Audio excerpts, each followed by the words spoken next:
Nesta sexta, o Globo Repórter cruza a fronteira sul do Brasil para mostrar como é a vida no país menos violento, menos corrupto e mais alfabetizado da América do Sul. Nas cidades não existe engarrafamento e a internet é gratuita para todos. Nas ruas o que se vê é uma tranquilidade que impressiona. Nas escolas públicas, cada criança tem o seu computador e os aposentados são valorizados pela experiência. Está na lista dos 40 melhores países do mundo para se aposentar. E ainda as belezas naturais e as praias fascinantes desse lugar muito especial. Nesta sexta, no Globo Repórter. Olá, você que está ligado na internet. Conheça o país do bem viver. Na mesa, a melhor comida do mundo. A carne de fama internacional assada em fogo de lenha. Peixes, camarões e algas de um mar limpíssimo. Doce de leite, vinhos especiais, queijos deliciosos e até azeites. Tudo produzido na própria terra. Nas cidades, nenhum engarrafamento. Internet de graça para todo mundo. Nas escolas públicas, um computador para cada criança. Um programa que aproveita a sabedoria e melhora a renda dos aposentados. Pequenas cidades cercadas de beleza, onde carros antigos são usados até como restaurantes. No campo, paisagens europeias, a tranquilidade da vida nas fazendas, a maior floresta de umbus da terra, estranhas árvores com até 500 anos de idade, praias fascinantes e o charme de um litoral que atrai gente do mundo todo. Que país é este, afinal? Hoje no Globo Repórter.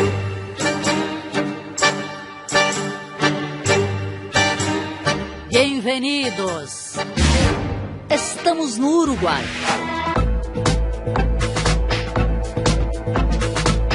Um país fascinante.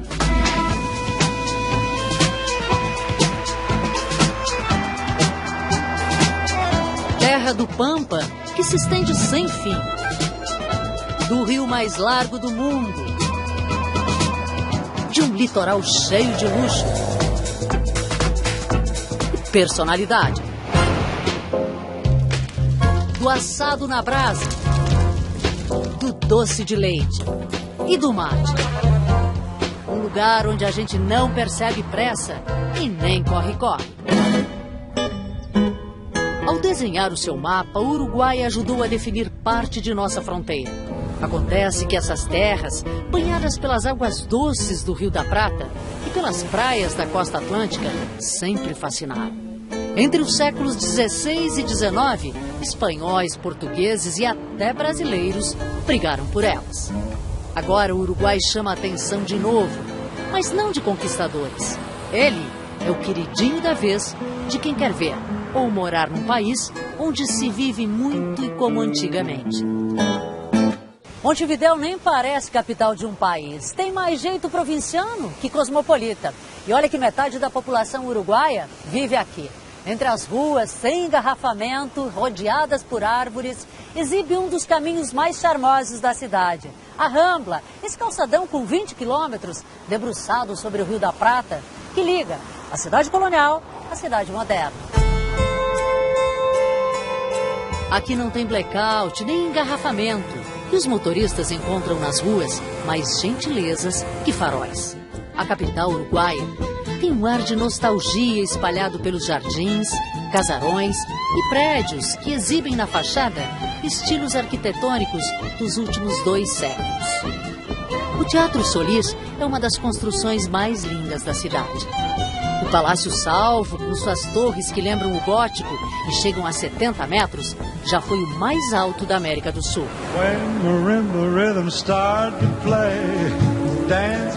E é uma fonte mágica que, diz a lenda, realiza apenas um desejo: amor. A ela não são dadas moedas, mas cadeados com nomes de apaixonados. Eles representam o desejo de amantes que sonham em ficar juntos para sempre. E quantos amantes já fizeram pedidos à fonte? E no meio do caminho há uma porta, antiga, imponente. É a porta da Cidadela. o que restou da muralha que protegia Montevidéu colonial de 1714. Nas ruas, o que se vê é uma tranquilidade que impressiona. E o que se sente é um cheirinho de fumaça no ar.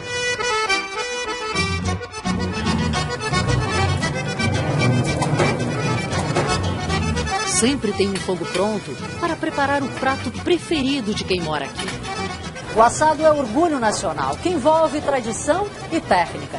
Diferentemente ao que estamos acostumados no churrasco brasileiro, o assado uruguaio é feito com lenha e não com carvão. E isso faz toda a diferença, garantem os parrilheiros. Santiago, que gosto a lenha dá à carne? O gosto, a fumaça, o calor é outro. O mesmo corte de carne, mas se assado com carvão, não sai o mesmo, é totalmente diferente. Enquanto controla o ponto das carnes, Santiago me conta que aprendeu tudo com o pai, ainda quando era pequeno. E um dos orgulhos é a batata doce glaciada. Irresistível. E o preparo é quase um ritual. Bastante açúcar. E agora o segredo, que isso é sensacional. Essa hora é sensacional. Olha o barulhinho.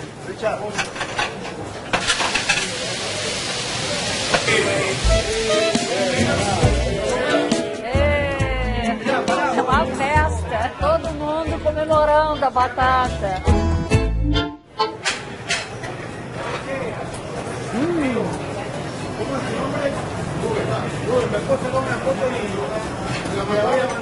Assada e ela fica crocante na parte do açúcar. Realmente simples, mas deliciosa. Na grelha vai um pouco de tudo. Carnes, linguiças, miúdos, pimentões, abóboras, cebolas e tomates. Produtos que vêm direto das grandes e tradicionais estâncias e das pequenas propriedades rurais. E o Uruguai está cheio delas, com pessoas que vivem da terra, do que colhem dessa terra fértil e generosa. São lugares de lindas paisagens, com casinhas distantes e povoados que são uma graça. Esse é o povoado Éden, onde vivem 200 pessoas.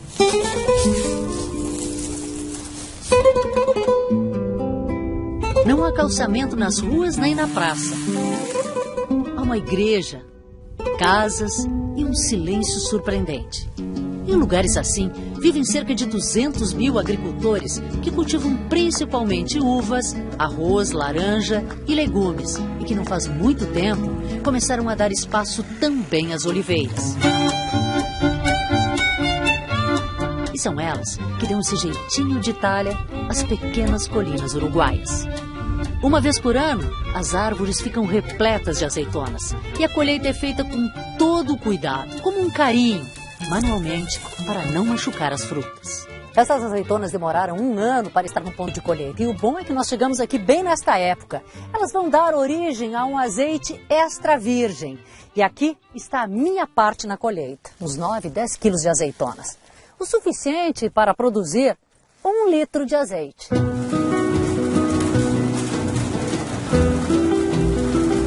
As azeitonas vão direto da colheita para a moagem. O aroma liberado durante o esmagamento da fruta é um perfume. E foram as azeitonas que levaram de volta ao campo Isabel, a engenheira química que se especializou na arte de degustar óleos. Agora nós vamos degustar um azeite. A Isabel vai mostrar como é que é esse processo. Vamos lá, Isabel. Certo. Primeiro que fazemos é servir uma quantidade pequena de azeite. Isabel me explica que preciso girar para aquecer um pouco, pois o azeite é bom consumir aos 28 graus. É jugo de fruta. Sim, como um suco de fruta.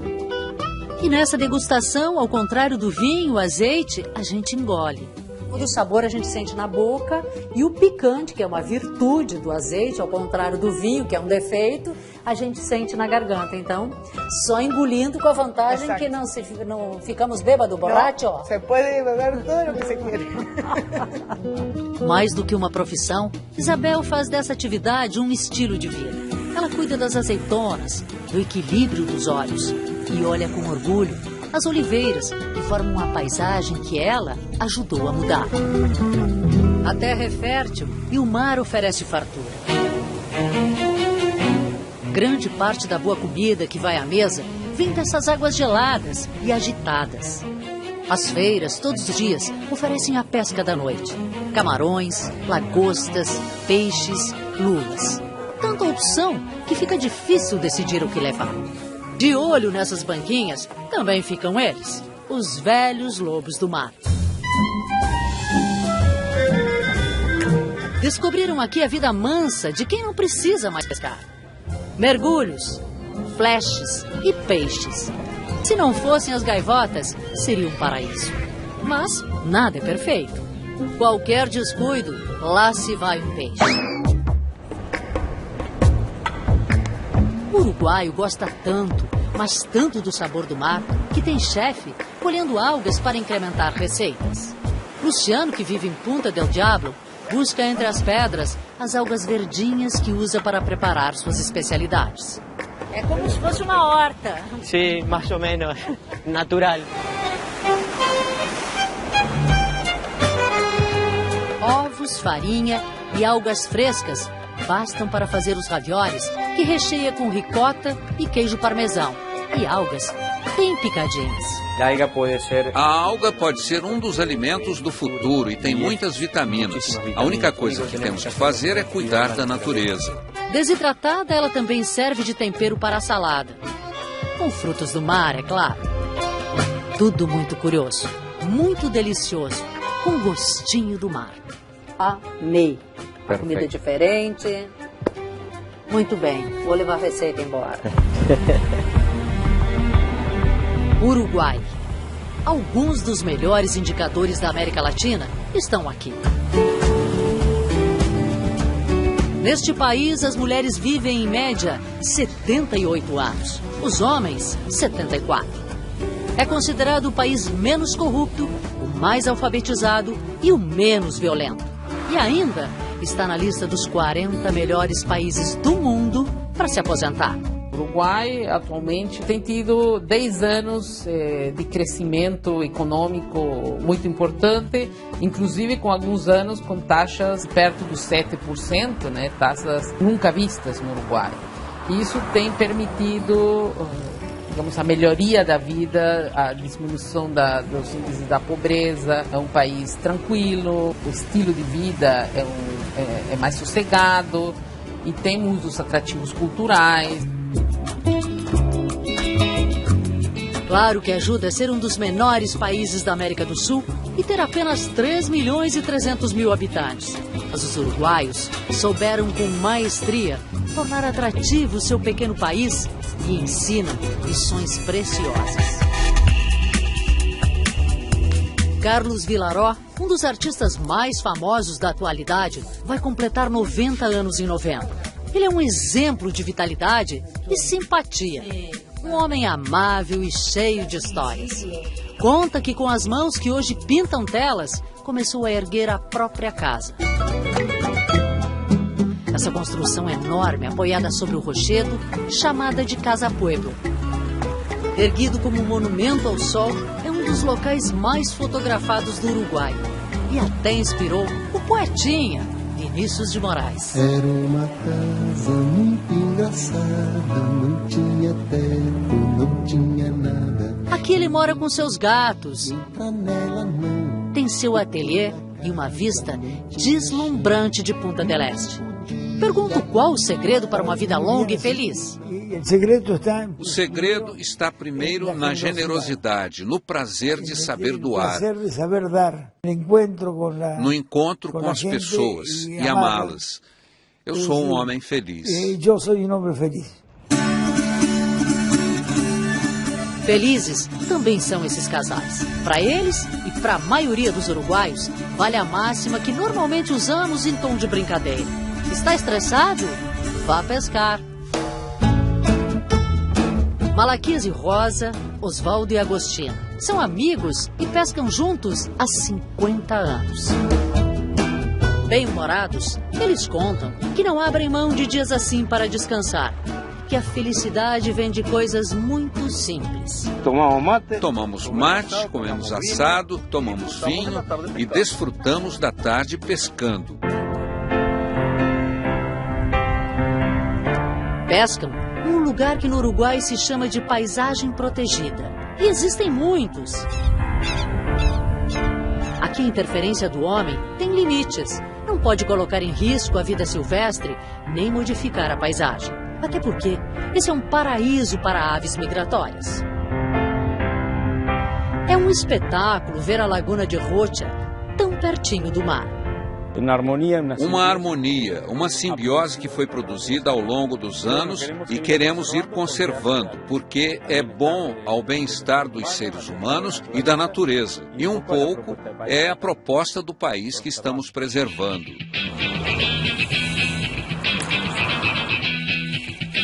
Marion também é muito ligada com a natureza, principalmente com as plantas. Tem um coração tranquilo e mostra com orgulho as suas receitas de vida. Esta é uma planta muito procurada pelas mulheres. Porque cura celulite, centelha asiática. Formada em botânica aos 70 anos, ela decidiu não parar. Na lojinha de chás e ervas medicinais, recebe os amigos e transmite os conhecimentos que aprendeu com os antepassados e que aprimorou na faculdade. É feliz aqui, nesse encontro de saúde com as plantas. É meu pensamento. Penso que não passamos uma única vez por este mundo, que passamos muitas vezes. Então as coisas queridas são tão queridas que parece que vieram de muito tempo antes. Eu as tenho incorporadas comigo de muito tempo. Estou muito contente com o que faço. Estou muito contenta com o que hago. E as plantas, elas podem curar mesmo? Sim, claro que sim. Para esse grupo, felicidade e vida longa tem a ver com atividade, convivência e o prazer de fazer o que gostam. Normalmente se encontram em associações como essa, que reúne 600 pessoas. Eles pagam uma pequena taxa e têm direito a uma infinidade de cursos, como línguas, artes, canto, tai chi chuan.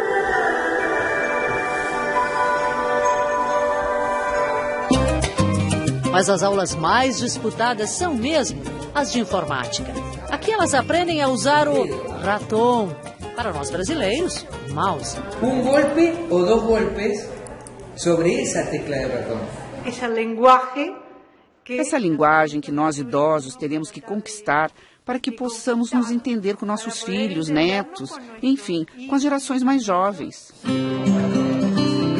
Quando pergunto como o grupo se sente, as frases são sempre curtas e definitivas. Hoje me sinto livre, viva. Me sinto bem, espiritualmente e fisicamente. Vontade de viver que chamou a atenção da Universidade da República de Montevidéu. Em primeiro lugar, se costuma dizer que o envelhecimento da população é como um perigo para a sociedade. Isso não é certo, é falso. O Uruguai não está em nenhum perigo com o envelhecimento demográfico. O Brasil vai envelhecer muito nas próximas décadas do ponto de vista da sua população. Vai ser, creio, o país que mais vai envelhecer no mundo do ponto da velocidade. Na realidade, isso é uma oportunidade. Seguimos viagem pelo oeste do Uruguai para conhecer Carmelo, na região dos vinhedos. Uma ponte que parece enfeite, de ferro pintada de vermelho, recebe quem chega à cidade. Os moradores de Carmelo se orgulham de suas tradições e da vida generosa que levam, ou melhor, deliciosa, cheia de sensações e opções não só para ganhar, mas para celebrar a vida. O Uruguai tem muitas receitas para conquistar o paladar e colocar na mesa produtos de qualidade. O doce de leite é um dos melhores do mundo e o queijo produzido aqui também está conquistando fama.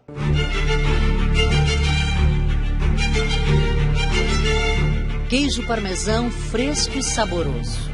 O luxo aqui está nas mãos que amassam o pão. Que depois de assado, vai à mesa macio e cheiroso. A Acordar e encontrar uma mesa servida assim é um mimo para os olhos e para o paladar. Bom dia! O que mais você gosta nessa mesa de produtos uruguaios? Eu gosto demais de iogurte.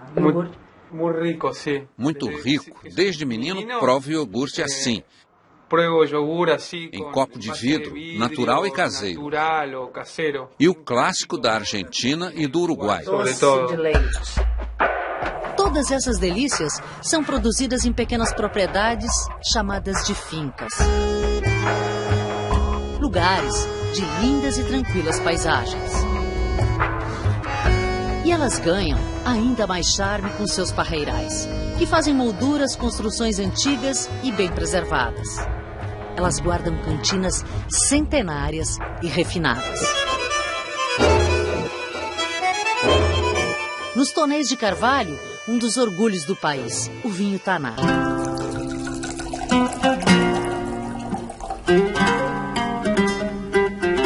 A enóloga Valéria Ciola me explica que o Taná é uma especialidade dos uruguaios. Um vinho forte, de personalidade, que harmoniza muito bem com os queijos uruguaios mais suaves. E nessa mistura deliciosa de pães, vinhos, queijos e presuntos. Aqui se produz um pouco de tudo. O que isso tem a ver com a cultura do Uruguai? Muitíssimo, porque o Uruguai é um país... Muitíssimo, porque o Uruguai é um país agrícola. Quem nos visita, creio que pode ter uma experiência sensorial única. Nós recebemos, temos as adegas, os vinhedos, podem degustar os vinhos, acompanhados com nossos queijos.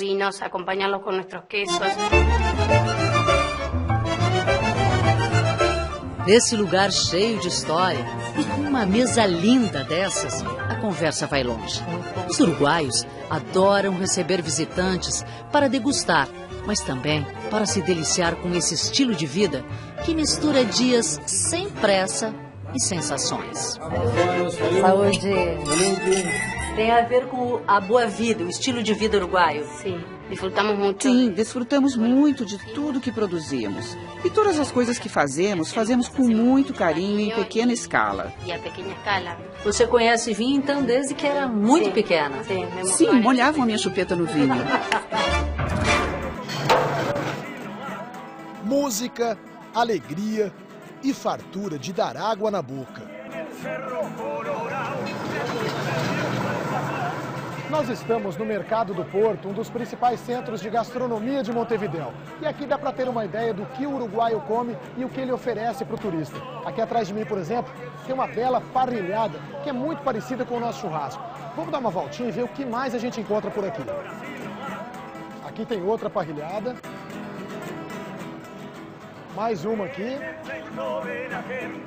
Outra. Aqui mais uma. E outra aqui. São 6 opções e o mesmo prato. Carne. É fácil entender por que o Uruguai é o segundo maior consumidor de carne bovina do mundo. Perde apenas para a Argentina. No ano passado, cada uruguaio comeu em média 54 quilos e 700 gramas de carne. Quase 20 quilos a mais que o consumo dos brasileiros. Decididamente, estamos num país de carnívoros. Com tanta carne, tantos assados, tanta gordura, como será que os uruguaios estão cuidando da saúde?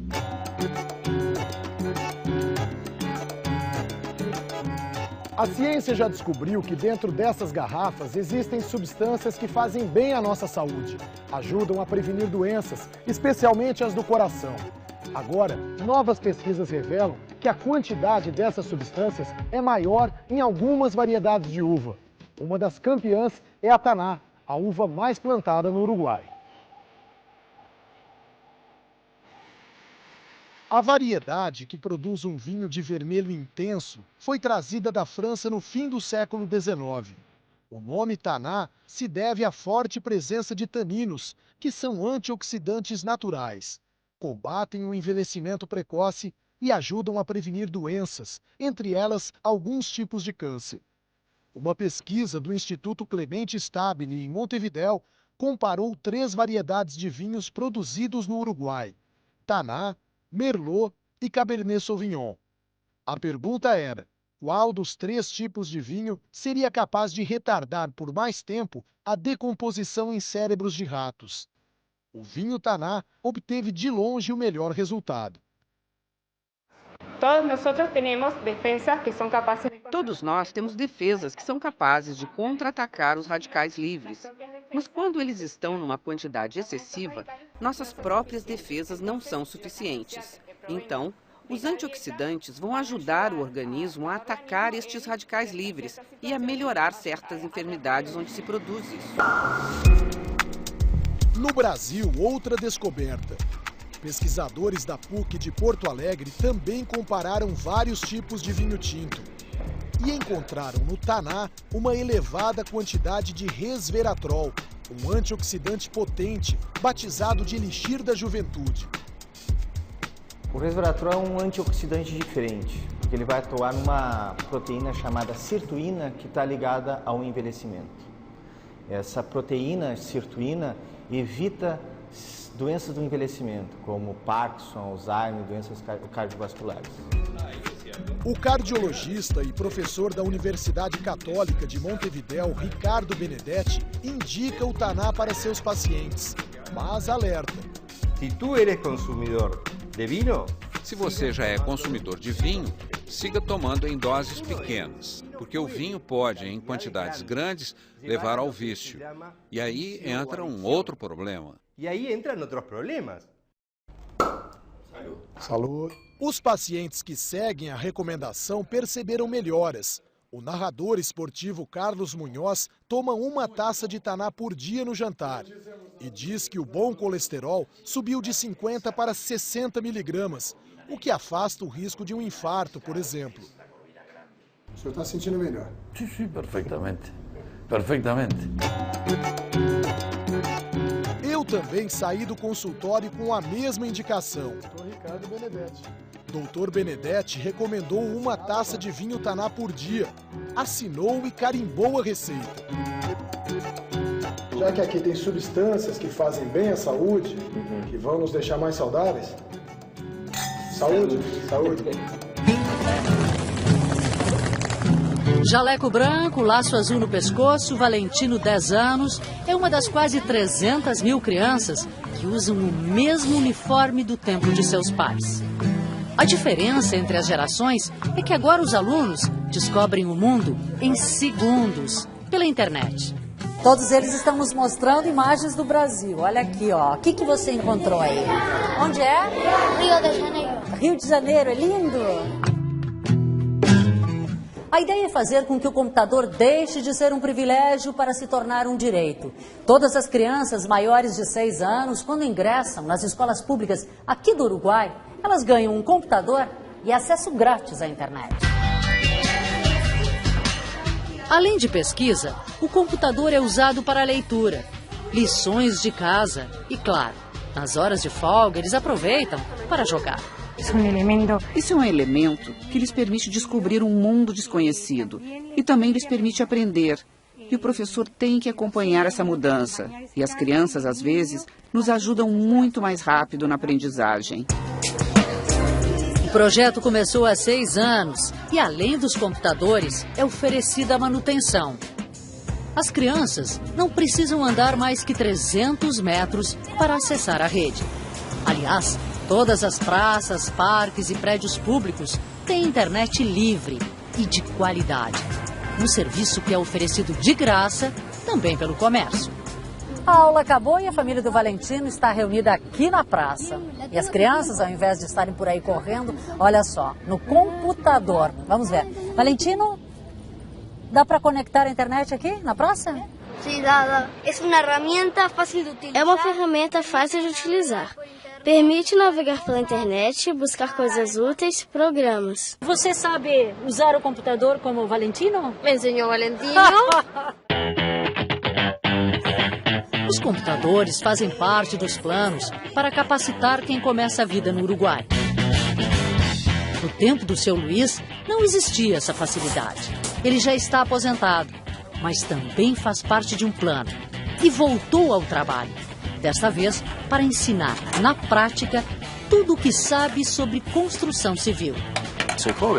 Sou jovem ainda, penso, com 64 anos, e quero fazer algo. E o que melhor que ensinar quem não sabe para capacitar as pessoas que entram no ramo pela primeira vez. Os aposentados uruguaios ganham em torno de 15 mil pesos mensais, pouco mais de R$ 1.600. Quando voltam ao trabalho nesse projeto do governo de compartilhar experiências, quase dobram a renda. Recebem 12 mil pesos por 20 horas semanais. Era um desperdício ter gente com experiência, os mestres de obras aposentados em suas casas sentados, tomando mate, quando poderiam estar dividindo o seu conhecimento com outras pessoas. Por enquanto, são apenas aposentados da construção civil, mas a ideia é chamar mestres de outros setores.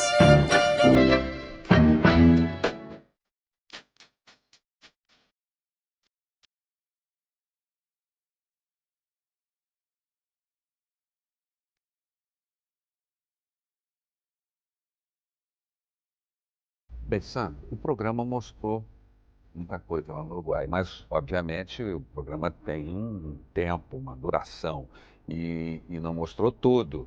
Agora, o que é que você, não só você e a equipe, que a equipe foi um cinegrafista, um produtor... Um auxiliar técnico, e tivemos 2 parceiros que conduziram o nosso motorhome lá pelas estradas do Uruguai. Vou aproveitar para apresentar o pessoal que participou da produção. O nosso auxiliar técnico, Paulo Evaristo. Tudo bem, Paulão? Tudo bem. Tranquilo. O nosso produtor, jornalista James Alberto. James, foi bom trabalhar no motorhome? Foi muito bom, ajudava, facilitava para chegar nos lugares. A gente acordava cedo, dormia tarde, trabalhou muito, então facilitou bastante. Claro, quem filmou isso tudo foi o repórter cinematográfico Carlos Costa, e a gente teve também um pessoal de apoio.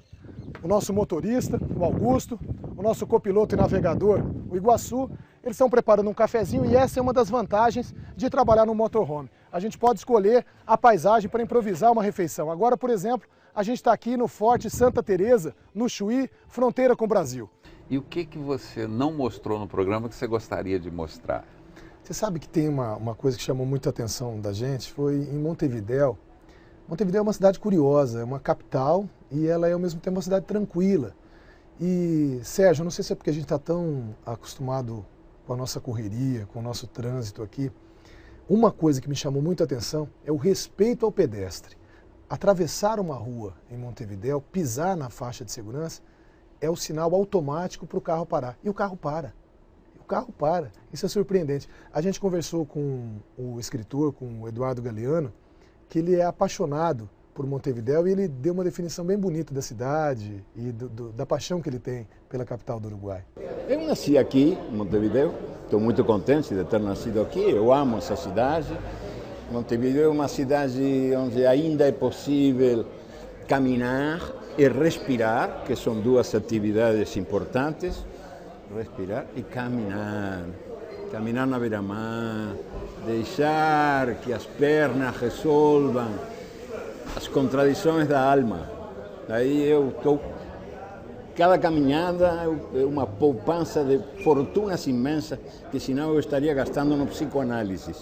E numa reportagem dessa, dá para se divertir um pouco? Acontece muita coisa curiosa ou só se trabalha? Não, a gente se diverte até com os erros, que a gente não mostra no programa, mas que eles existem, né?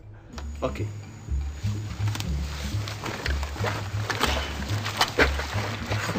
Não acredito. Não.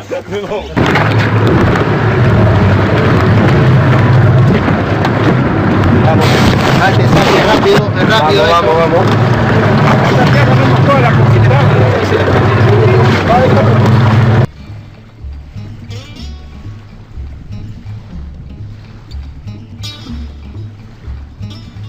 Fala sobre o motorhome, que foi uma experiência nova para você também. Eu acho que a gente não conseguiria mostrar esse Uruguai que os brasileiros não conhecem se não fosse dessa forma no motorhome. Porque fomos a cidades tão pequenas que ele nos serviu de acomodação, nos serviu de meio de transporte, lugares onde não tem aeroporto, a gente não chegaria de avião. Para levar o carro, para ir de carro, para levar o nosso equipamento, teríamos que ter 2 carros pelo menos, para levar um só equipamento, outra equipe. Então ia ficar um pouco complicado. Então ele foi muito prático nesse sentido. A gente chegava, já estava em casa, né? Sim. E fomos muito bem recebidos. Assim, o uruguaio, ele é caloroso, as pessoas foram muito gentis, muito generosas com a gente. A gente não teve problema de segurança em lugar nenhum. Estacionávamos na rua. Em Montevidéu foi assim, em Punta del Este foi assim. No interior, Taquarembó, Minas de Corrales, por onde passamos, fomos muito bem recebidos. Às vezes nos ofereciam até lugares assim, olha, fica aqui em frente à delegacia, né? Então, tá mais protegidos impossível, né? E esse interior uruguaio, como é que você viu essas cidades do interior? Cidades bastante prósperas, bastante tranquilas, não é? Como é que você viu isso tudo? Muito bonito. São lugares assim belíssimos, que vale a pena fugir um pouco da rota de turismo convencional, que às vezes se limita às praias, aos balneários, para conhecer esses lugares, porque tem uma riqueza e tem um potencial turístico a ser explorado. É fantástico, assim, imaginar que a gente ia encontrar ouro no Uruguai. Se bem que para chegar até o ouro eu penei bastante, viu? O seu Tito, o nosso guia e garimpeiro, velho garimpeiro, ele estava mais preparado que eu para ir atrás do ouro, viu, Sérgio? O Dom Tito é mais esperto que a gente, ele veio com uma alpargatazinha. Claro. A gente veio buscar. Claro, tem que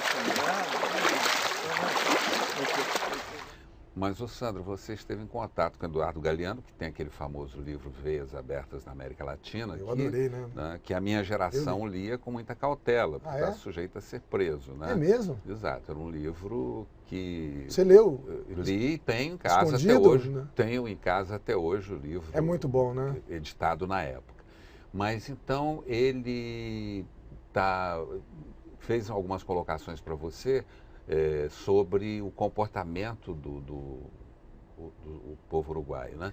Então, o que ele coloca exatamente? Ele é apaixonado por Montevidéu, viu? Esse aqui é bonito. O Galeano tem uma clareza, assim, uma objetividade. Eu também li Veias Abertas e fiquei maravilhado, porque quando li parecia a primeira vez que se olhava o oprimido, né? Olhava a história com outros olhos, né? Não a história oficial. Então, nos impressionava na época o livro. Ele continua uma mente produtiva, ele continua muito criativo, ele tem verdadeira paixão. Ele falou de uma coisa de como ele gosta de Montevidéu, como ele percebe Montevidéu como uma cidade diferente. Isso é muito bacana, uma pessoa falar bem do lugar onde vive, né? Sim, e com relação à juventude uruguaia, que tem que deixar o país, não é isso mesmo? Ele lamenta, ele acha que isso precisa ser corrigido de algum jeito, porque, veja só, um país que cria uma educação fantástica, que eles têm 97%, 98% de alfabetizados a partir dos 15 anos. Isso é maravilhoso, né?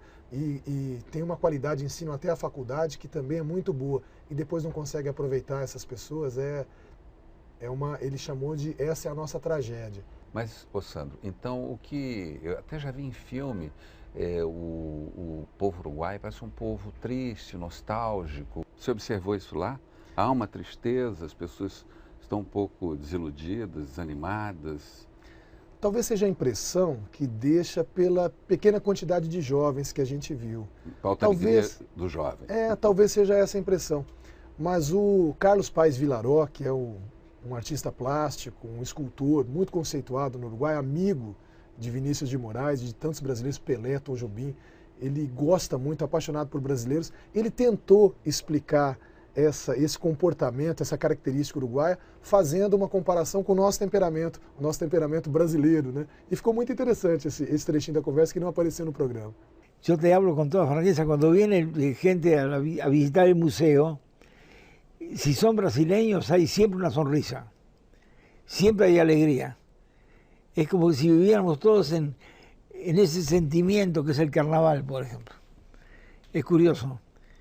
Casi te diría que el brasileño es carnaval, es expansión, es generosidad. Curioso, não é? É muito bom, né? Sim. É muito bom. Percorremos um pouco o Uruguai, achamos o Uruguai um pouco sério, um pouco comedido. Com tristeza de tango, digo eu, não? Talvez a tristeza do tango. Tristeza de tango. Então aí fica um país de pessoas idosas. Mais velhas, pessoas... E talvez aí a gente entenda um pouco do humor, né? Talvez pessoas um pouco mais sérias, a gente tenha dificuldade de ver o Uruguai sorrindo ou coisa assim. Uma interpretação do Vilaró, que é muito curiosa. O Vilaró, o Carlos Paes Vilaró. Sim, o artista plástico, o escultor, que deu uma interpretação muito pessoal, comparando esse temperamento, essa característica do uruguaio com o nosso jeito, o jeito brasileiro de ser. De quem... que aqui até os velhinhos sorriem, o pessoal da terceira idade sorri. Não é? Mas, e o futebol? Como é que está o futebol uruguaio? Não vai muito bem o futebol uruguaio. Né? Não vai. Mas eles ainda têm a Copa de 50, né? Eles têm Didia, que está vivo. Então, a gente preferiu nem tocar muito no futebol, senão iam relembrar a Copa de 50. Chega a humilhação de 50. Foi uma tristeza para a gente. Vamos deixar o futebol quieto. Mas não tem também uma história do Maradona? Essa é uma brincadeira que eles fazem no chamado Dia da Inocência, que é uma espécie de Dia da Mentira do Uruguai. E eles brincam para provocar os argentinos, né? Eles dizem que, assim como o Gardel é uruguaio, na versão uruguaia, Maradona também nasceu em Tacuarembó, que é a mesma cidade de Gardel. É pura provocação, os argentinos não devem gostar nada disso, né? Eu defendo que ele é francês, porque eu tenho um sanguinho lá na França, meu bisavô era francês. É uma das teses, né? Eu gosto tanto de Gardel que eu acho que Gardel é francês. Mas o que os uruguaios dizem de Gardel? Eles têm uma farta documentação dizendo que ele nasceu em Tacuarembó, no interior do Uruguai. Agora, vá falar isso para um argentino. A gente encontrou com alguns argentinos lá em Colônia del Sacramento, e é como, um deles até chegou a brincar comigo, é como dizer que Pelé nasceu no Equador. É mexer num vespeiro, né? Sim. Mas é muito interessante, porque a documentação, ela existe também uma documentação que Gardel teria deixado quando já fazia sucesso, para beneficiar essa pessoa que o criou, que seria a mãe francesa dele. Exato. Então, essa é a versão uruguaia para esse nascimento francês que os argentinos dizem que seria o verdadeiro. Mas eu acho que isso é uma polêmica para muito pano para manga ainda, viu, Sérgio? No programa nós vimos aquele cidadão localizando água com aquelas varetinhas. E ele avaliou a sua energia também com aquelas varetinhas? Pois é, ele disse que essas varetas aí, que é uma técnica chamada radiestesia, né? Que ele era capaz de medir a minha energia. Eu fiquei curioso, eu falei, veja como é que eu estava viajando há bastante tempo, ainda estava no meio do programa.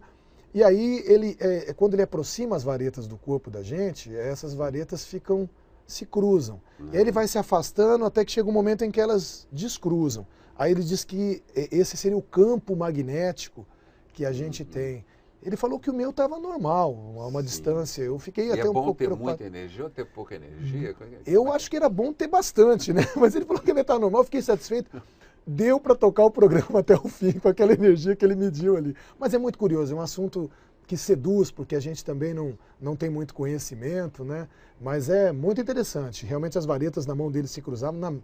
Quando eu tentei... Não tem nenhum misticismo nisso, porque a gente já viu no cinema, na literatura, né, pessoas procurando água com as varetinhas. Né? Você que tem fazenda, você já ouviu falar daquelas pessoas que buscam água com vareta? E encontram, né? Encontram. Então eles dizem que é uma ciência, que é uma técnica, só que nesse caso ela está adaptada, ela está voltada para localizar, além dos veios d'água, para medir também a energia das pessoas e tudo.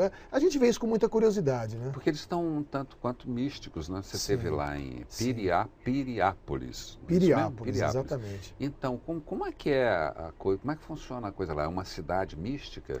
É uma cidade que tem um grupo de pessoas e o Carlos Rodrigues, que apareceu com as varetinhas aí, ele estuda muito, ele é especialista em geobiologia, ele tem identificado pontos de muita energia na cidade. Isso tem atraído as pessoas. Gente de todo mundo? Pessoas, especialmente aqui da América do Sul, algumas do próprio Uruguai, brasileiros, estão indo para lá para fazer um caminho, um roteiro que teria sido criado pelo fundador da cidade, o Francisco Piria, já pensando em localizar esses pontos, para que as pessoas pudessem se beneficiar dessa energia. É muito curioso, talvez esteja surgindo aí um novo caminho de Santiago aqui na América do Sul.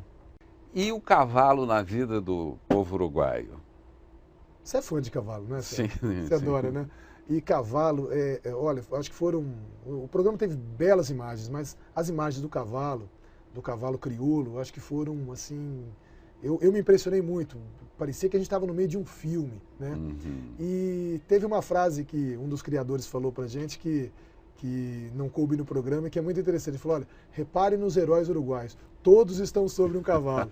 Então, quer dizer, a história do Uruguai está intimamente ligada. Dominar o Pampa, o cavalo foi fundamental. Né? Eu só lamento que eles não experimentem o manga-larga machador. Eu sou fã. É o que você gosta. Depois, quando se sentarem os heróis uruguaios, sentarem no manga-larga machador, nunca mais vão apiar. Mas você viu o crioulo, né?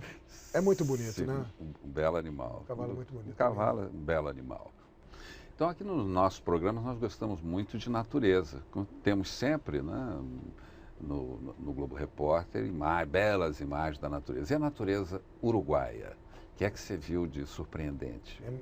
É quase tudo surpreendente, né?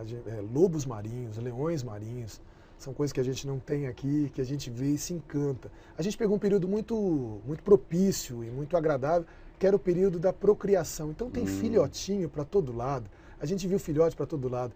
Cervos, a gente viu os próprios lobinhos, a gente viu até um puminha, um filhotinho de puma que nasceu, esse num zoológico, que era o bicho que dominava as poucas matas do Uruguai, mas era o felino, o predador, né, que hoje já não se acha mais na natureza e que eles estão tentando reproduzir. Agora, uma coisa que o internauta deve saber, é um país que merece ser visitado. Não só aqueles pontos que a gente já conhece, mas o interior, ele é um povo muito caloroso, muito receptivo, muito generoso na hospitalidade e que vale a pena conhecer. Está pertinho da gente, às vezes a gente vai para tão longe e não conhece o nosso vizinho. Né? Eu indicaria o Uruguai para uma visita, para um passeio, que vale a pena.